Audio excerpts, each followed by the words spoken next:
if you have 16 trades remaining, you cannot make any trades this week. All right. It's probably a bit full on. Probably a couple of circumstances where you could. But if you're sitting there with 17 players this week, that are adequate, that are okay, similar to my team here, we've got, I've got 17 with Alvaro. If I play him, he might get a few extra minutes this week, so he might be able to score somewhere in the 30s or something like that. It might be a smart option for me to not trade at all. Obviously, I have a few more trades than 16, but that's something for you to think about with it being very hard to actually save trades and obviously not use them every week like the majority of people are. 16, 18 trades most people kind of have.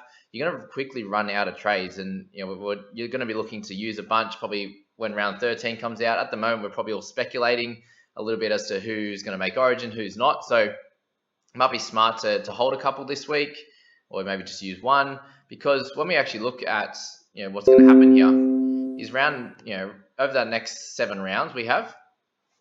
You got 2 this week, 2 next week, 4 and 13, 2 after that, 4 and 15 when they have the standalone Origin / International week. They give you an extra 4 trades leading into that week for some reason. Then 2 and then 4 in 17, which is 20 trades. And when the majority of people have 16 to 18, maybe 20 if you're lucky, if you max trade every week, you're gonna run out. If you got 16, you're running out before round 17. When you're looking to have a really good week in 17 and then build up your guns and your keepers to get 17/18 keepers. And maybe have like a 19th guy that's going to average sort of like a 30 or whatever. Like, he's pretty safe and solid around that mark.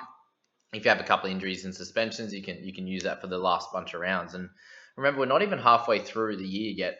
And the majority of people, we start with 34. The majority of people are down more than half of their trades, and we're not even into the weeks where you can make 4 trades, for example. So there's a few things we want to talk about in this video, and that's going to be around what should you do with certain players if you have under sort of 18 trades, under 20 trades even, and what can you do if you have more than 20 trades. And if you're looking at my team, for example, I do have 22, which is good, but it's still not a lot when you think about it. If I've got 8 trades available from here to 13. I'm currently sitting with 9 players playing for 13. So if you're an overall player, then I personally think you're looking towards around 13 players if you can, whether that's 11 really good ones and a couple of like sort of cash cow average type of scorers like an Alvaro, those types of players. Just with all the injuries and suspensions, it's going to be, a lot of us are looking at trying to get 14, 15 and stuff like that, and that's going to be pretty hard at this stage. So if I've got 8 trades available, if I was to use all 8 trades, pick up maybe 1 or 2 guys that aren't playing 13 this week, for example, and then the rest of the guys looking towards 13, maybe I get like that 14 mark, right? But then I'm sitting with 14 trades left. I'm then looking to possibly bring in a Taumalolo, a couple of these other, if you don't have Toyo Harris, maybe he's a good option then. These types of players there are going to be strong to pick up in 14. It could be a bunch of the Origin guys that, they've missed that first 13 game, and then if they're in a team where they need them to back up, for example, and they're all fit and healthy, then they're probably only going to miss 1 game over the next, the rest of the season, with the second half of the season. So you're going to be wanting to pick up a bunch of those guys as well. So that's something to think about. If I'm using a couple in that week, I'm then down to 12. You got 4 trades to use in the next one. You might be looking to really bolster your team and bring in a bunch of guns from there. You're sitting at 10, 8. And remember, that's me sitting with 22 trades. If you got 16, then you have like 4 trades left in that period, and you're not even, but basically anyone with a bunch of trades from then is just going to overtake you and do really well. So that's something you got to think about. And for me with 22, I could entertain the idea of trading out of Pappenhausen. Like last week, I traded out for Feeder just because I had a bunch. He was going to miss sort of 4, 5 games over the next sort of 8 to 9 rounds, and I decided that was worth it for me to do that. This week, is it worth me trading out a keeper?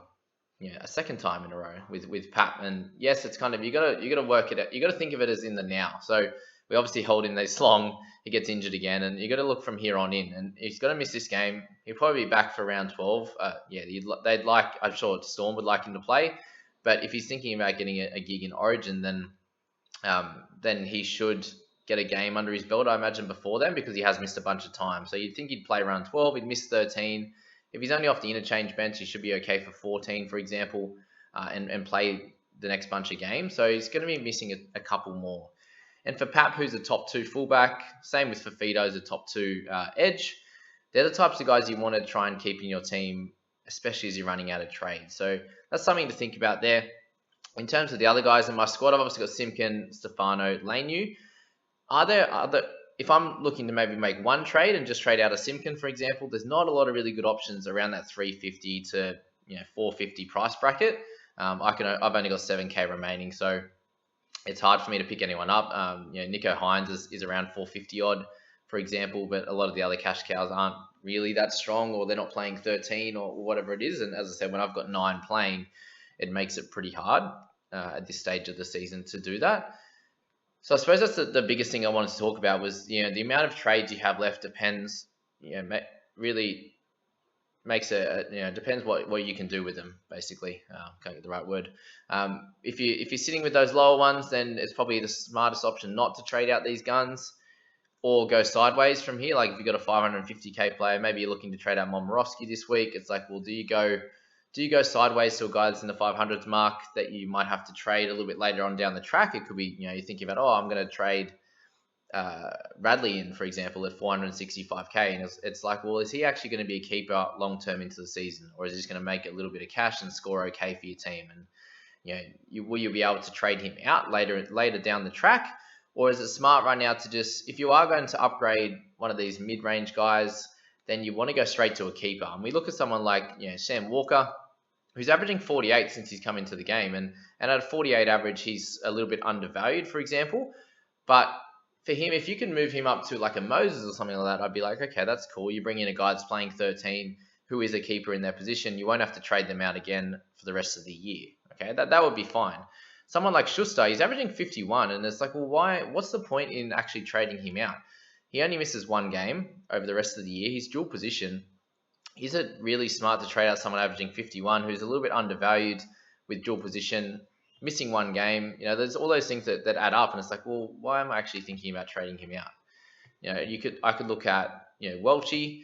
He's a little bit different because he's averaging 48 as well, but he doesn't have the dual position. He's going to be playing Origins. He's going to be missing a couple of games over the next period.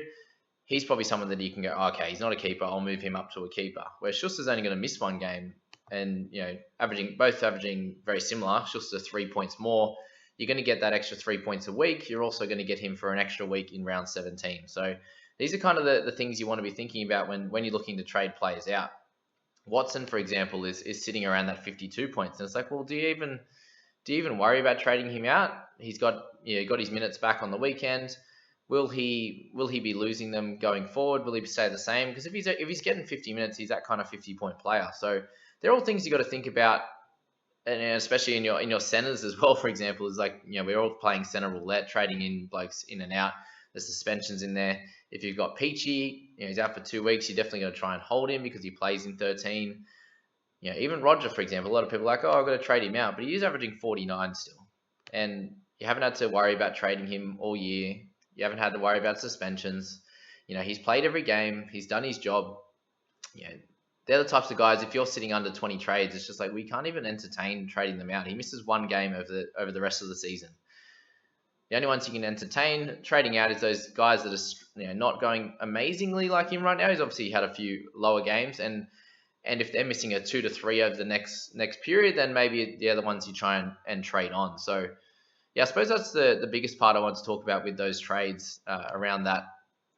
There's just so many trades to be used over this next 7 rounds, and then you want to keep a bunch left for the back end of the year. After 17, once you've got through that round, you then have, hopefully you're sitting with at least sort of 13, 14, 15 guns, but I imagine a lot of people won't. And the best teams will have 17/18 guns come round 18, 19. They'll build out that and then hold them strong throughout the rest of the game and leave a couple of trades up their sleeve. So that's something to think about there, just around your trades, guys, because I think it's pretty important to really focus on that, because a lot of people aren't even thinking about it. And we can look at the top teams and we'll see that they obviously have a lot of keepers, and it just depends how many trades they've used, right? This week our top guy is going to be struggling a fair bit. He's got 4 players on his interchange that aren't playing. He also has Pap and Peachy. So Boone's going to have to make a couple of trades this week, and you can see the squad's pretty strong, right? Really strong in the mids. got Papali'i in the edges. Halves are good. Wing fullback strong. He's got Starling on the bench now, which is pretty cool. Holding for feet on Momorowski. So, a couple of these guys are going to have to go. But the trades is going to be what's really important here. If you look at how many players this guy's got playing, he'll have 1, 2, 3, 4. He's obviously got a lot of Eels players, which is good. 5, 6. Do we say Tottenham's going to play Origin or not? We'll give it to him on this one. 7. Watson 8. Laurie 9. Momorowski, if he holds at this point, 10. So a decent little setup. Is going to have to make a bunch of trades this week.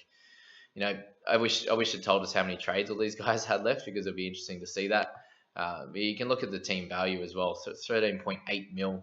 A lot of these guys are doing really, really good with their team values as well, and that just allows you to bring more keepers in. So that's kind of the point of trading early. Yes, it's about building cash, but the biggest point is getting good scores and getting a lot of keepers into your side. And at this point, if you're sitting with 16 trades, and as I said, you got 17 players playing this week, the only upgrade I'd do is if you'd have a fair bit of salary remaining, and you can upgrade one of them straight to, if you got an extra 150k, for example, and you can go straight up to a top line gun from a guy that's not playing 13 to a guy that is playing 13, like that, that Walker kind of level. But even if it's, if you can do like a Momorowski who's not playing, and trade a Momorowski up to a Moses or something like that, then that's probably your best bet going forward. So yeah, I suppose I just wanted to just have a bit of a chat around the trades, guys. And I hope that really helps you with your decision making as to what you should do with 16 or 18 trades compared to what you can do with 22. You just have a little bit of leeway there